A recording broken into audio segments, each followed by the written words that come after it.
BJP आगे हो गई है। हरियाणा में कांग्रेस और बीजेपी में टक्कर के बीच में बीजेपी आगे बढ़ गई है। बीजेपी 44 सीटों पर इस वक्त आगे और कांग्रेस से आगे निकली 46 सीटों पर बीजेपी इस वक्त आगे है। 46 सीटों पर लीड कर रही है।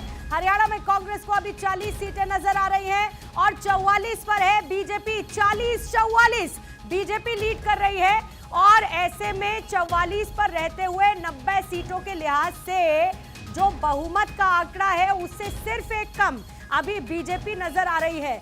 अब बीजेपी देखिए हरियाणा में 46 पर हो गई है, कांग्रेस 38 पर हो गई है, यानी बहुमत के आंकड़े को क्रॉस कर दिया है। कांग्रेस से आगे बीजेपी हो गई है। तीसरे राउंड की इस काउंटिंग में ये बड़ा फेरबदल इस वक्त देखने को मिल रहा है।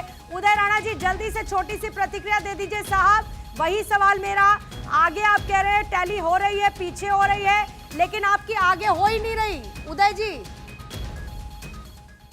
इस तरह बीते 4 साल हमने हरियाणा के हित में काम किए हैं, तो मैं पूरे विश्वास से कह सकता हूं कि हरियाणा की जनता उन कामों का फल देने का हमें काम करेगी।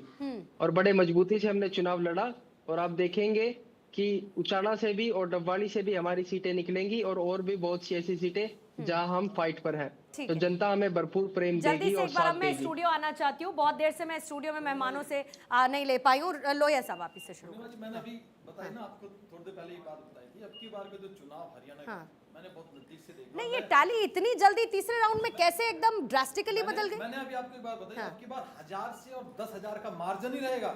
अधिकांश सीटों पे आप मेरी बात को याद रखना।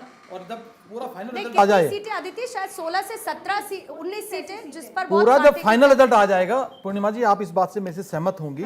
क्योंकि जिस प्रकार से निर्दलीय उम्मीदवार तिगांव से देखिए, आप फरीदाबाद से देखिए, आप बल्लभगढ़ से देखिए, आप सोहना से देखिए, ये जो तालमेल जो बना है, तो निर्दलीय उम्मीदवार जो वोट अपने पक्ष में लेके जा रहे हैं, ये बीजेपी को बहुत ज्यादा फायदा जा रहा है और बीजेपी को इसका बहुत बड़ा फायदा मिलने वाला है। तो यानी बीजेपी के चुनाव लड़ने से फायदा नहीं मिलेगा।